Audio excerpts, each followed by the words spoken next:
All right. Hello. Happy Thursday, everybody. Say hello if you are on live so I can make sure that we are good to go. I'm so excited. So today is week 2 of our Healing Inflammation series, and I'm really excited to talk about today's topic because we're talking about food sensitivities, which I think has a lot, and I'm going to make sure that I'm live here. A lot of people, I got a lot of really great questions about it. And then I think a lot of people really aren't 100% clear about, the difference between what's a food allergy, what's a food sensitivity. I think there's a lot of, there we go. Okay, I am on. There's a lot of confusion around that. And then also, especially when it comes to, pain and inflammation, wanting to be active, sleep through the night, have the energy that you want to have. I think food sensitivities are one of the things that are sneaky little culprits that a lot of people don't know that could be the underlying reason why they can't run as long as they want, why they don't recover from exercise or activity, why they struggle with weight gain, focus, memory, all those different types of things. So I'm going to be going through that today.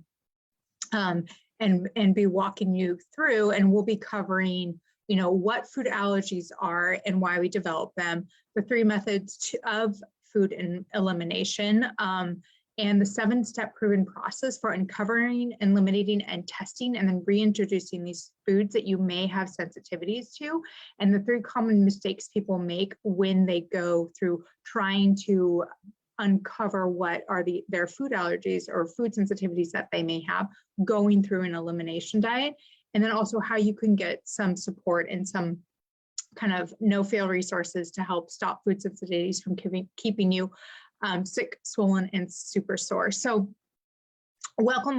If you are new, my name is Dr. Yvonne Castillo, and I am an integrative pain specialist and health and wellness coach, and I help women over 40 get pain-free and free from fatigue naturally with movement, nutrition, and as I like to say, focusing on the 3 B's of a balanced, better body. And we'll be covering in this Healing Inflammation series, we're looking a little bit more into the nutrition and the biochemistry side of things.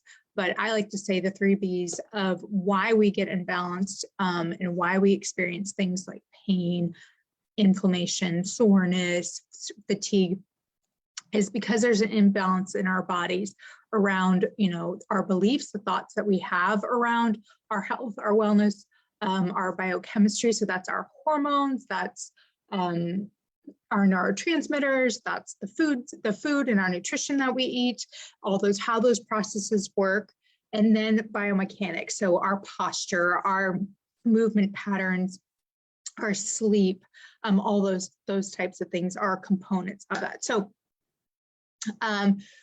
when you think of allergies, do you automatically, most people kind of think of like, okay, go grab the inhaler. That's what they think of, those dangerous reactions. And those are true kind of food allergies, allergic reaction where people have an anaphylaxis response. Those are immediate. So those involve if you've ever heard of it, like the IgE response of it, those antibodies that get made right away. But a lot of people don't realize that food allergies don't necessarily have to have these extreme reactions and aren't necessarily something that you see immediately from the outside. And more than half of all Americans have some sort of food allergy, and most people don't even know it. And food allergies and food intolerances typically develop when your digestion system is put under a strain from the day-to-day eating habits that you have and lifestyle habits too. We'll talk a little bit about how your stress and actually the process of how you sit down and have a meal really impacts your ability when you take foods in, the type of response that you have, and if you're actually able to take in those nutrients and assimilate. That's really, really important. A lot of people are just like, okay, give me the meal plan, or what are the supplements that I need? And they miss that lifestyle piece of it. And then they wonder why they don't really get results. And that's a really big piece of it. So food allergies when you think of kind of the standard American diet, it's which most people are consuming is is really heavily dominated by inflammatory and processed foods, and they irritate the lining of your gut. And just like you have barriers to protect yourself, the lining of your gut is one thing. You want to think of all the things that we digest and ingest. The body's trying to decipher, you know, is this good? Is this bad? Do I fight this? Do I take it in? Is this and so over time, with a lot of the inflammatory foods, the processed foods, how they damage, you know, the sugars, the alcohols, all those things, how it can damage the gluten, the dairy, all those things, how it can damage the lining of your gut. And then what happens is it creates, I'm sure you guys have heard, you know, breaks in the wall of the gut. It should be nice and, you know, nice and tight. But what starts to happen is when we get these allergens or these inflammation, starts to break down the lining of the gut, and it makes it so it becomes permeable and through there. So then whatever we are taking in can now freely just kind of float out and then come into the bloodstream. And also when there's a breakdown of the barrier of the gut as well, that we're not able to process and get those nutrients and minerals in. And that's a big factor too. If we don't have those core nutrients, we cannot heal. And that's why people stay in a state of, you know, being inflamed, being in pain, not having the energy. And I'll give you guys a list of symptoms here in a while. I've got some kind of slides to help you see it, I think, better. But, you know, once the gut is exposed to damage, you begin to develop these sensitivities to everyday common foods. And the symptoms may start out small and maybe even kind of unnoticeable, but, you know, you want to think of, you know, months and years of just this chronic exposure. The consequences can kind of, you know, build upon themselves and snowball and become really, really serious. You know, but if you have a hidden food allergy or a compromised digestive system, you know, even eating your favorite foods day after day, you don't even realize that the buildup of the damage that your diet is causing, you know. And for a lot of times, you know, when you have a reaction, again, it takes a certain amount, maybe, for it to build up for you to really see the symptoms. And then sometimes the symptoms are delayed. It's not just like, oh, you know, I ate a piece of something and then I immediately got gas or bloated. It could be, you know, after having, you know, a piece of bread day after day after day, or even, it doesn't even have to be, you know, it could be broccoli or it could be spinach or something like that. These seemingly healthy foods that your body has developed a sensitivity to, because they are flowing into your bloodstream, and your body is now detecting that as a foreign food, something that is not self and that it wants to attack. So again, food sensitivities can be to, you know, the quote unquote really healthy, good for you foods, but it's because they've now made it into the bloodstream that your body is no longer recognizing it as, you know, just a food particle, and it doesn't belong there, so it attacks it, and that's where we get this chronic inflammation. And then also too, there's kind of the superhighway of your gut up to your brain. So when there is a breach of, you know, the barrier of your gut, again, a lot of these inflammatory processes and kind of the bacterial kind of LPSs and exhaust will go straight up to your brain. So that's why people will be experiencing a lot of times, you know, brain fog, you know, forgetting words, migraines, headaches, all those things. Most people, when they think of, oh, gut symptoms, they really think of like, oh, if I have leaky gut or something, that it's really just shows up as like bloating or gas or constipation, but not necessarily like, you know, eczema or skin rashes or painful joints or painful muscles. So I will start to share my screen here. And again, if you experiencing any of these things or anything, you're like, oh, that kind of sounds like that, just like pop it in the comments. I would love to know. I'm gonna just share real quick and make sure that you guys can see this, because you may want to take a couple screenshots of some of these slides. Are super, you may find very, very helpful. So just give me a second here. Okay. And if you could give me a thumbs up of when you see this, just fine. Okay, it may take a little while. Okay, so common signs and symptoms that we tend to see with food intolerances and sensitivities are things like, you know, sinus, a lot of like, you know, postnasal drip and some stuff like that. runny nose, facial pain, wheezing, shortness of breath, like I said, bloating, gas.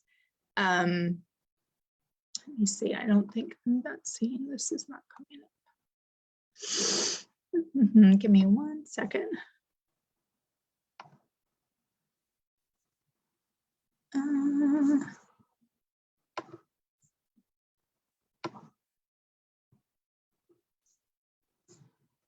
Okay, sorry, give me 1 second. I'm just gonna, I don't know why it's not working. Let's refresh this.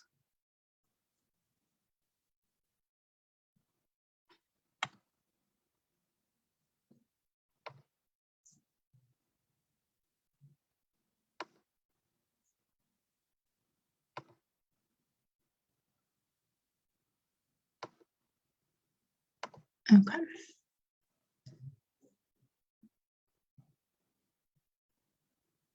Oh, I know it would be helpful. Okay, hold on 1 second. We're almost there. It's a Thursday. It would help if I did share screen. Okay.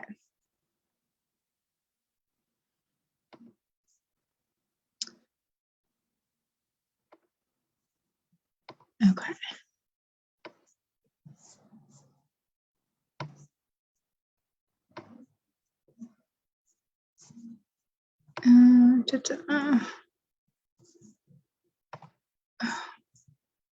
Okay.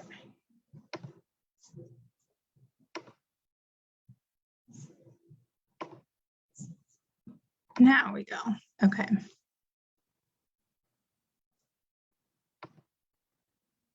All right. Okay, that should be working. Okay, so food tolerances that okay, now we can see it. Let me just see if I can move this up just a little bit. Okay, so common signs and symptoms of food intolerances and sensitivities. So indigestion, skin breakout, skin rashes, brain fog, like I talked about, dizziness, palpitations, fatigue, dark circles under their eyes, throat swelling, muscle pain, joint pain. That's a really big one. A lot of people, once they uncover, and I've experienced this so much with the clients that I work with, is once we've been able to uncover what their food sensitivities are, gone through an elimination process of it, and then reintroduce the foods back in, that it's helped out their joint pain, their muscle pain, their ability to recover from activities so much better. I mean, sometimes it's a lot of the things that you wouldn't think of that are causing the issues and the sensitivities and through there. So things like, abdominal cramps. A lot of times people's like PMS symptoms are really increased like that, nausea. And then some people as well, if in the past have been, possibly received the diagnosis of something of like asthma, chronic sinusitis, bronchitis, eczema is a really big one, psoriasis, arthritis, an autoimmune disorder, irritable, and then interstitial cystitis and through there. So, someone can have a food allergy or sensitive and to foods like, some of the really big common ones, are bread, milk, eggs, or even have, like I said, healthy foods like broccoli, but they don't realize that they're making them sick. So that's why doing the work and going through the process of going through something like an elimination diet is really, really helpful for you to go and figure out what are the culprits that are causing this. So that is what we're going to give you kind of an overview of what that process looks like today. So, chronic inflammation is the root of all illness and disease, and is probably one of the biggest factors behind why people can't recover. I think it's a big one from exercise, cover from day-to-day stuff, cover from stressors and stuff like that, is because of the underlying inflammation. And I know it's like one of those things, just like stress, like it's kind of thrown around there and people don't really understand the gravity of being chronically inflamed. Chronic stress as well. Those are really big things. And it can lead to things like, autoimmune diseases, muscle and bone disorders like arthritis, rheumatoid arthritis, fibromyalgia, and also osteoporosis, as well as neurologic disorders like MS, Parkinson's, ADHD, autism, dementia and Alzheimer's, and then also many metabolic dysfunctions like diabetes.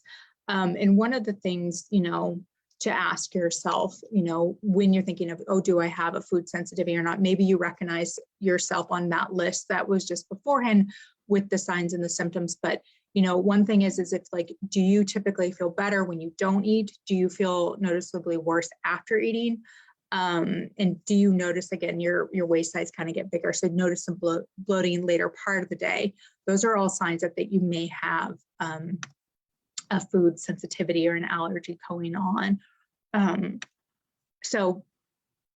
Let's dive right on in. So when we're talking about, food allergies and stuff like that, there's a lot of different discussion around what is the best way to go about finding, are you sensitive to this food or not? There are, blood tests, stool tests, urine tests that you can go, and they all have their merits and stuff like that. But really the gold standard is considered doing an elimination diet, and then doing it where you are kind of reintroducing things back and seeing how your body responds. That is the best way to probably go about uncovering what foods you have sensitivities to or not. And I'll talk to you to walk you through that process today. So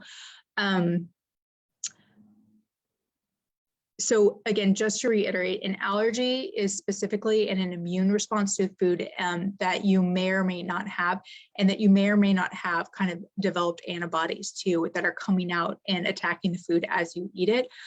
You also may have intolerance, which means that there are particular chemical kind of compounds or constituents in that particular food that you don't really digest or absorb or are able to utilize properly.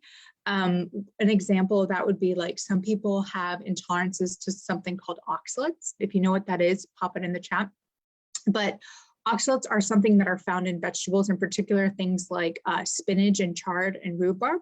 And some people can be sensitive to those things, but they don't react badly to the spinach because they have an allergy to it, but because they react badly to these compounds and that they have an oxalate sensitivity. So it's very different things. And there's like a number of different sensitivities like that. And an intolerance, again, is something that is often the same as a sensitivity, but an intolerance may be that you just don't tolerate like something like, or you just don't tolerate alcohol. You can't handle it well, you get really sick from it. And there's a lot of biochemistry behind that. There's even some genetic factors too that go into how people can respond to things like caffeine and things like alcohol, when we look at kind of, genetic SNPs and their detox capacity as well, and then some of these sensitivities and intolerance, like we just don't even know a lot about it. There's still a lot of kind of uncharted work to be done. So there's three types of methods that to go through kind of food elimination. So one thing that you can do is going through like a water fast and stuff like that, so that you're completely kind of removing all the foods. You're going through a period, of a couple days where you are not taking any food. So it's really easy to see to kind of eliminate out things that may be irritants in through there. But a lot of people can't tolerate doing a water fast or a juice fast just because their detox system isn't working at kind of optimal capacity, or the phases of the detox capacity may be really quick. Phase 1 detoxers, but slow, and so that there's a backup of toxins. So that's something like when I work with my clients that we make sure that we do an assessment when we're trying to think of which one of these methods work from them. Even some people, they just might find it challenging to do a water fast or a juice cleanse. But that's something that's really, really important, especially as you're seeing, a lot of, detoxes and elimination diets where people are like, oh, just go into this, do this cleanse or do this fast. It's really, really important to make sure that your body can handle going through this change. So that's where special note, make sure you make note of that. So when we talk about water fast, it's basically you're just consuming water for several days, no other food. And many times people feel really, really good when they do this. And a sign is if you feel good when you're not taking in food, there is some sort of allergic or sensitive or intolerant foods that you've been eating or that there may be an underlying issue with your digestion and you're just not digesting your food really well, and it's causing these symptoms after you eat. So a juice cleanse, that's just where you're fasting from solid foods and you're able to drink, liquids, and you basically drink fresh fruit and vegetables. Sometimes you have to be mindful of fruits if you have blood sugar issues and stuff like that. Preferably, it should be about 90% vegetable juices, because again, fruit juices can cause your blood sugars to kind of go out of whack. And then when we say fresh juice and do a juice cleanse, it's not doing the BA, it's not going and getting like Tropicana, it really is fresh pressed juice. And then the last one, which is one of the most common ones and one we'll kind of talk about today, is called a rare foods diet. And it's basically if you have symptoms that are related to the food that you're eating, and you are going on and going through this kind of cleansing process and an elimination process where you only eat the foods that you never eat or rarely eat, something that you may just eat, a couple times a year, or if you still have symptoms, it's really unlikely that your problems are caused by a food allergy. And it may be something else unrelated to food. It may be, again, more of a digestive issue, and it may be the toxins in the food that you're eating, but it's unlikely due to a food allergy. If you don't feel a little bit better in that period of time when you're resting from those foods, or you're going and not eating those foods.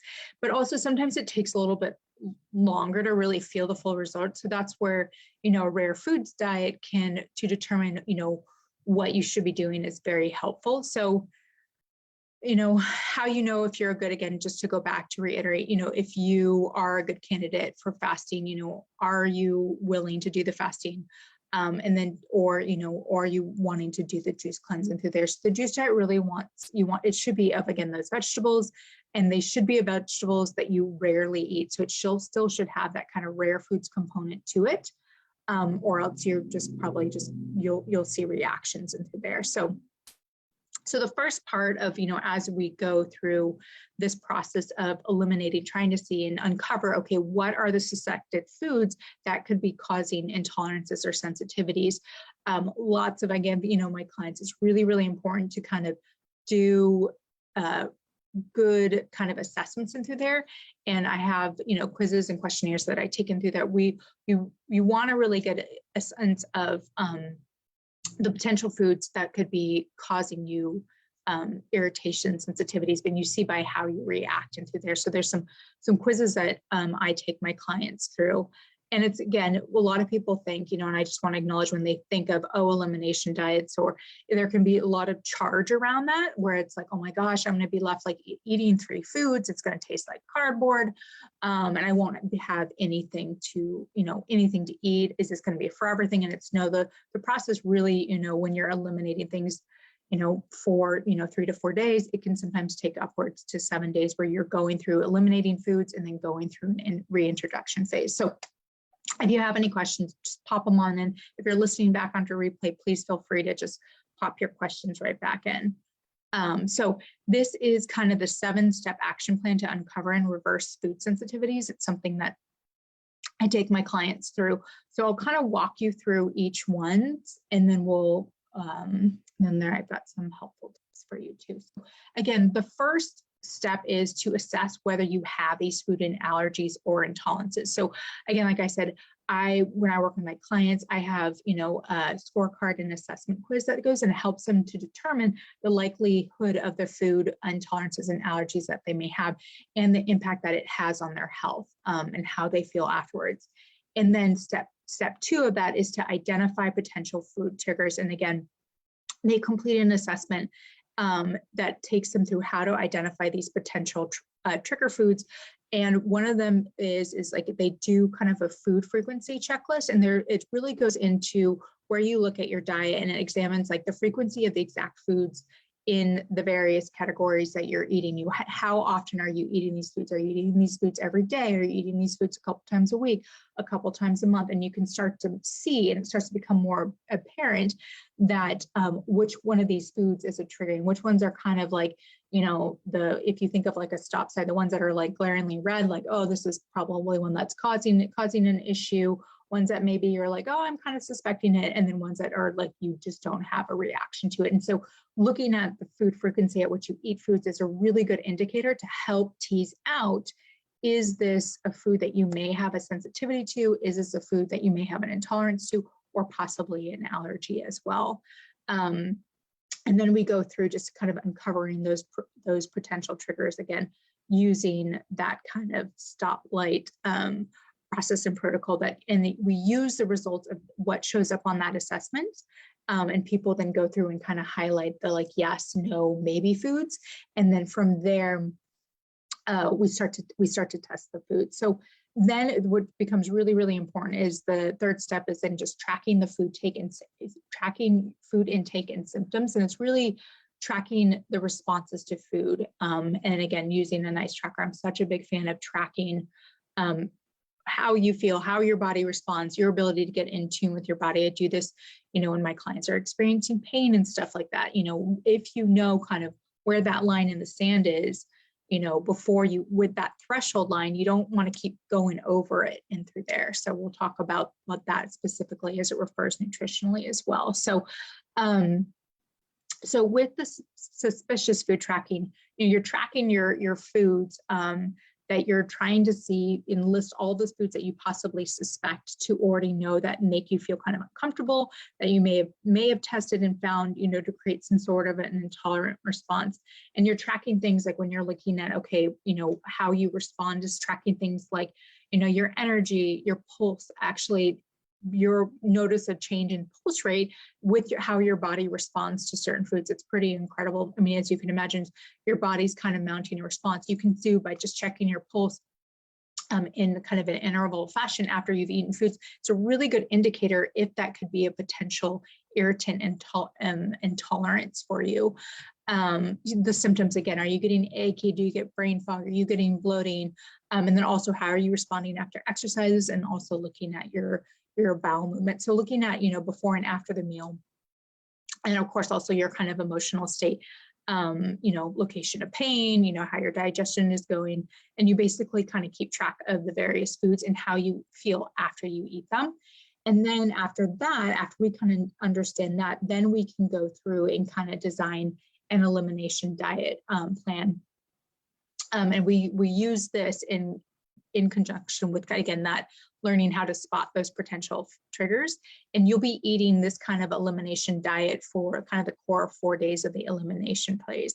And again, a lot of people think like they're going to be deprived, but there's so many foods as you start to see them come in your the columns of the ones that, you tolerate, the ones that you should, avoid for a period of time, and the ones who, and again, I also give my clients, as I like to say, delicious, not deprived, like recipe collection, where you can start to kind of put together your own customized, meal plan for those 4 days. And again, feel great, feel nourished, and not feel like, again, you're being punished going through this. It should be, an exciting thing that you're getting to the root cause of what's going on. And then what's possible for you to, when you actually allow your body to heal, to rest, and to repair itself. And then the fifth part of it is that it's going through and preparing for, again, that reintroduction phase, where we're going to start to add back into some of these foods that were possible suspects and through there. So, and again, number 6 is a big one, is we also want to make sure that we're eliminating all the foods that hurt the gut, and add foods in that help heal it. And I'll share with you what some of those specific foods are that are very damaging to the gut, and then some things that you can do to help heal your gut too. Because again, that's one of those things, is if it's like we're not getting to the root cause and we're not actually repairing the gut, if that barrier's been damaged, you're just going to keep on, just switching up which foods you become intolerant to, because they'll eventually, after you've had enough of them or you've reached a threshold, your body's going to start to mount a response. And that's a big mistake I see a lot of people make all the time, where it's like, and that's where, if you've ever, talked to someone where they say they're down to like 1 or 2 foods, is because, again, they haven't done that root cause work to actually heal the gut.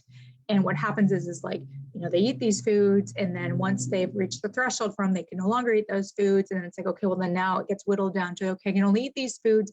And then they're just eating those foods, until that volume becomes, again, that threshold point where your body will mount, and then so it goes lower, lower, lower. And that was actually something I personally experienced. I was on antibiotics a lot as a child for chronic ear infections. And that was something where I definitely developed a lot of food sensitivities and really was restricted in only several things that I could tolerate eating without feeling, stomach upset and, food, skin rashes and all those types of things. So really important. And I'll be sharing with you kind of some of the foods that hurt and foods that heal. And again, you're making sure you're wanting to go things to actually heal the gut. And that can take a while too. And then the seventh process of it is just after those 4 to 7 days, we're reintroducing those foods following kind of the provocation. So it's kind of like the testing process and guidelines. So after you follow the elimination diet for at least 4 days, more ideal is for about a week, then we begin to reintroduce these foods back in. I'll be sharing with you some of the mistakes that people commonly make as well. But again, as you're adding these foods back in one at a time in enough of a volume, or you could kind of almost elicit a response. And if you're not getting a response and you know that you're good to go on that food, if you're starting to get a response, you're knowing that if you suspect it, but maybe it may be something that you're just going to shelf for a while. And then if you get an immediate reaction, you know that there is some sort of intolerance to that food. So that is kind of the 7 phases there. So components of a healthy digestive tract. So again, going back to, it's one thing, okay, now we know you want to live it, but again, you have to make sure that we are creating a place, the gut is a healthy place for you to get the foods in, get the nutrients, and absorb that nutrients as well. So some of the factors that contribute to a healthy digestive tract is making sure, again, that barrier, that lining of the gut is nice and solid. It's not leaky, it's not permeable where things can just pass in and out. And also the muscular health aligning your body, as you're sending things through, it needs to go through something called peristalsis. Those muscles need to be working. That's where stress goes into play as well. When people are very stressed out, they're in that sympathetic dominant place. They're not allowing for that the parasympathetic to go in and for the muscles to move. Also, too, posture is a really big thing. When people are really, really rounded over, everything gets all kind of mashed and scrunched up that you can't let the intestines go through. That's where people will get, constipation and feeling like they're backed up. And then also making sure that you have a good balance of the bacteria as well. And then also the appropriate amount of digestive enzymes, and then again, avoiding those food allergens as well. And then foods and conditions that can damage your intestinal wall. So sugar is a really big one, lactose intolerance, food allergies, again, bacterial imbalances, nutrient deficiencies. And I put in something here is when people have low stomach acid, that is where they really can't break down proteins in their stomach. And that's a really big reason where people are unable to digest a lot of the nutrients and minerals that they need, because you need that HCl to, again, being able to use those cofactors and those minerals. Things like excessive alcohol, birth control is a big one that creates intestinal permeability, and something like NSAIDs. So you can see that if you're in pain and you're constantly reaching for the Tylenol, how it's such a negative feedback loop. So the more that you're taking those things, the worse that you're disrupting your gut. And then the more inflamed you are, the more chronically inflamed you are, the more inflamed your joints are, the more inflamed your muscles are, the less energy you have, the more your nerves are impaired. So you can just see how it's that kind of negative feedback loop. And you can see how if this is going on for a period of time. And again, too, it creates weight gain and stuff like that, that how you just, it's so hard to move, and we start to see chronic pain, chronic fatigue, and a lot of these other issues. So it's really critical to stop the things that are harming your gut while you're taking action to repair it. So the gut damaging foods. Again, alcohol, allergens, all allergens like the gluten, the corn, the soy, the dairy, the peanuts, anything where you have a sensitivity to. Caffeinated drinks and decaffeinated drinks. A lot of people will think, oh, they go on diets and now it's, instead of doing the full sugar, sodas, they're doing diet sodas, or instead of doing the caffeine, they're doing decaffeinated. But because those are still becoming processed, you're still getting a lot of the additives. And again, the way at which they're processed is really damaging to your body, damaging to your gut, dairy, gluten, your nightshades and stuff like that, trans fats and alcohol. So when we're thinking of the health of your gut, the cells that line the digestive tract are something called enterocytes. So you don't need to remember that unless you want to win at Jeopardy, maybe someday. But they're very rapidly dividing and growing. And the good thing is that they renew every 4 to 5 days. So that's a big reason why when you're thinking of why are we supposed to do this elimination diet for this period of time? But giving your gut time to rest for those 4 to 5 days people notice really incredible results, because what you've allowed is those new tissues to move in and form and being able to better perform their duties. That's why. So again, and they, are very, very active. Again, you can think of, just, all the food that goes through. They need to do their job. They need to have enough sufficient nutrients as well. And they line the small intestine and your colon as well. And their surface is just coated with a lot of digestive enzymes. So you can imagine if there's any damage to these cells where you don't have the digestive enzymes, how then it becomes so much challenging to, again, get the right nutrients and the minerals in as well. And each one of these little kind of digestive tract cells, these enterocytes, have something called microvilli, and microvilli have these little like finger-like projections. And basically what that does is it increases the surface area of your stomach. So again, the more surface area that you have, it increases the ability for your absorption in through there.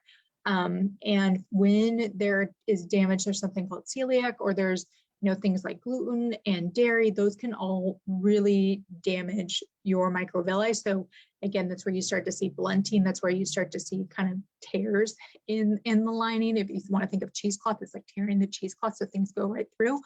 That is what we're starting to see. And also, these enterocytes also have special immune cells, which protect the mucous membranes in your body. And that's why if you do stool tests and these antibodies become up positive, you'll start to see that the body is mounting a response because there's been damage to it. So we want to keep those cells healthy and the lining of our gut healthy. So just to go in through some of these compromising foods a little bit more. Okay, so alcohol, it can impact your gut, your liver, and your brain. And caffeine also too is really harsh, not only for the gut lining, but also, and again, from the stomach all the way to kind of through your full colon, but also for the adrenals as well. And again, medications, like we said, NSAIDs, birth control, those are really big ones, many, many others. And dairy. So dairy and gluten are damaging to the gut independently if you have an allergy or not to them. So that's a really important thing to understand. And I'll be going into a little bit deeper on gluten and dairy in a couple more weeks as kind of their standalone impact on inflammation, on pain, on chronic illness, on chronic disease, on autoimmunity, and through there. So, and that's because dairy contains a protein called casein in very, very large quantities. In about 80% of the protein that's in dairy is casein, and it's typically looking at your cow's milk dairy, which is what most people consume, and maybe about 40% in goats. And that just kind of depends on how you look at it. But so that 80% is a lot. And what it is like a very glue-like kind of substance. So it can really kind of clog up the villi in your intestines where the food is supposed to be getting digested. So what happens is, if that happens, then the vitamins and minerals and the amino acids, or those broken down pieces of protein that are supposed to be getting absorbed, that goes into fuel your body, repair your tissues, build new tissues, your collagen, your muscles, your joints, all that stuff, your brain cells, that's not happening and it's not getting absorbed. So that will cause inflammation. And then again, can lead into things like leaky gut.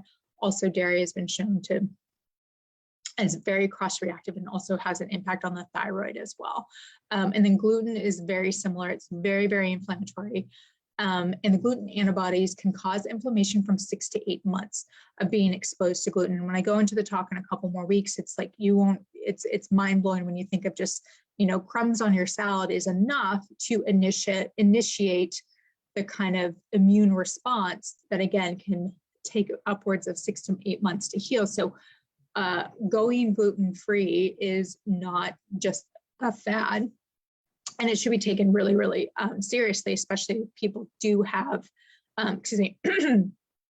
allergies and stuff like that. And there's a lot of research that is showing that no humans can really break down and process the proteins. There's a lot of different proteins of gluten. It's not just one. And it was really recommended to test for gluten antibodies before reintroducing gluten into your diet. Nightshades are another one. So those are your tomatoes, your potatoes, your eggplant.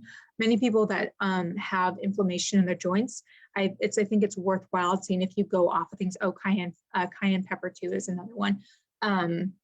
Going off and nightshades for a while to see if it may help Sugar and sugar alcohol. So looking at before and after a meal, and then of course, kind of how you feel afterward, but sugar and sugar alcohols are another one. Like there's erythritol, xylitol. Some people have some responses to them and other ones. So it's good just to kind of cut those out. Those are kind of your non-sugar sugars that a lot of people will switch through. And then trans fats are a big one, your mayonnaise, your margarine. And we talked a lot about fats last week. So if you didn't catch that, definitely go back and look at that training. Vegetable oils like corn, soybean, sapphire, sunflower are really big ones, especially when they get heated, they get further oxidized, which makes it even more inflammatory. And again, that leads to like the crusting of your cells. So again, like we talked about last week, the good stuff can't come in and then we can't take the toxins out. So again, non-functional cells. And then what are some things that you can do? So healthy habits that can help heal your gut. So something, and I will be, when I send out this replay, I'll be giving you guys it, but a good morning gut rejuvenator. It's just a good way because you want to think that you've been sleeping all night, but it's a good way just to kind of wake up your digestive tract in the morning. That's really, really a good way to start your day. Also balancing your gut flora. So probiotics and cultured foods as well, balancing your stomach acid. That's what we talked about. That's really, really important.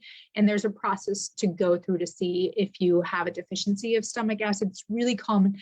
We decrease our production of hydrochloric acid as we age. So again, really important to look through. And there's, when I talk about blood chem in a couple of weeks here, there's markers that you can look for that will show that, as well as symptomology as well. And chewing, this is a big one. You should be chewing 40 times before you swallow it down. So many people aren't chewing and breaking up their food, and they've got these big particles that are just going through.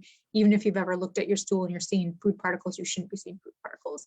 And again, eating in a relaxed state of eating, this is such an important thing. If you're stressed out, you're not going to be able to actually take in those nutrients. It's really important. Eating a daily green drink is super helpful. Making sure you have adequate digestive enzymes, and sometimes that takes in, you may need a supplement or support there. And again, the good old elimination diet that we talked through today is something that's really, really helpful to go through to identify those potential intolerances or allergies and through there. Fiber, so lots of good fruit and veggies, making sure they're whole food. And again, just healing, soothing herbs and supplements. So things like cipulary elm, DGL is really good. And there's, I have a whole handout on this. And then also optimizing transit time. So bowel movements should be happening within 18 to 24 hours. So making sure that you're adequately hydrated, increasing movement, increasing fiber, and decreasing fat. Those are all big things. A lot of people will get confused. Oh yeah, they think of like, oh yeah, I have a couple a day. I'm good to go. But it's like, okay, and there's a test that you can do called the transit time test, where you just take charcoal so you can actually see how long it takes for stuff to get to your system, because the bowel movements that you'd be having today may be from, several days before. So it's always good to test. It's always good to test. So those are some helpful things to do.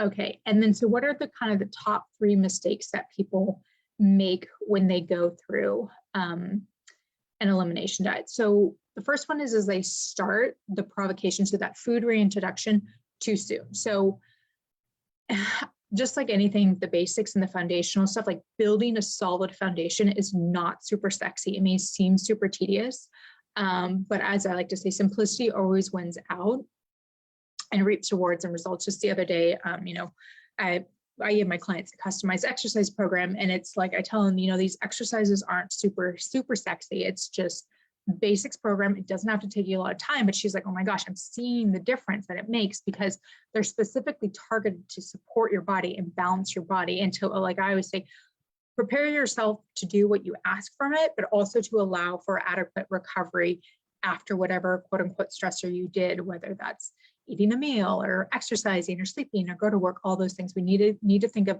things like that. Like, am I supporting myself enough? And then what am I doing to recover and repair? So when we don't have those things aligned and in balance, that's when we start to see some issues. So the meals are in this kind of phase, the meals are super simple. The ingredients are fuel. And unless you kind of take the time to learn, new ways to kind of make combined ingredients, you may find yourself being like, oh, I don't, just kind of feeling like you should be having more. But just know that all your favorite foods will still be able to come available to you once you've completed the process. Mine is, again, those kind of allergens or, not great foods.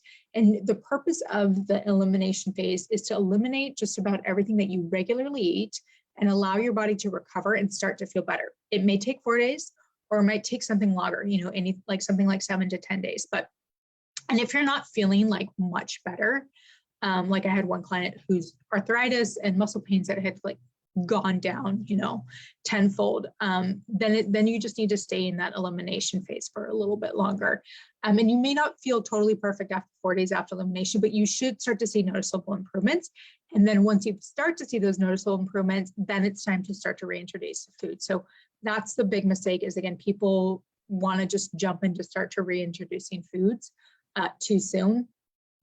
And again, mistake number 2 is people just go too fast. They start to add too many things back. They start to add them back in groups. You can, if there's some similar foods, and you'll see on the charts that I have that you can do that, but it's just like you run the risk of not being able to really tease out what is the food doing it. So people just want to go really fast. They just start to add all the foods back in instead of doing it kind of strategically. So strategically and simplicity, those are 2 big things. And then the third mistake is not eating enough of the given food that's being reintroduced. So this is a really big one. So it's important to eat a significant amount of the test food so that you notice that it's clear enough, the reaction that you're getting, to determine if the food that you're kind of unsure about is actually one that you are sensitive to. So, just like just taking a bite of a highly reactive food may trigger a response, or mild allergic or mild reactive foods. It may not trigger a measurable response unless you eat it more of the test food. So you may only eat like a small amount of the food and you don't really see a reaction, or you may make, an inaccurate assumption that it's not a problem that you have. So that's why when we reintroduce foods, you're eating it several times a day, you're eating it, in an enough volume to elicit a response. That's why when people like have eggs, it's like, oh, I can have 1 or 2 eggs. But then if they have, the 4-egg omelet, or they eat it in a couple of days in a row, then they start to see it. But if they don't really get that massive response, they just start to have this food in, all the time, little bit. And when it comes to food, even if you're not having these huge, detectable responses, you're still doing damage to your body. And I think that's the big thing to take away is like, even just a small reaction, like even just a little bit of inflammation is not good for the body. And that's why,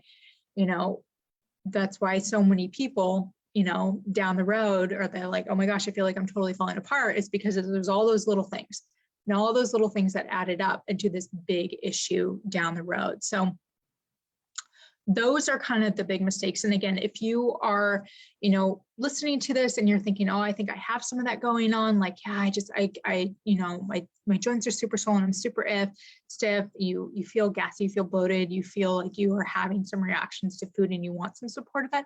Totally, feel free to reach out. You can go and we can have a conversation. You can book a free consultation if you go to freedomfrompainnow.com, and we can start to tease this out. So I'm going to stop sharing my screen. So if you have any questions, go ahead and pop them on into the chat.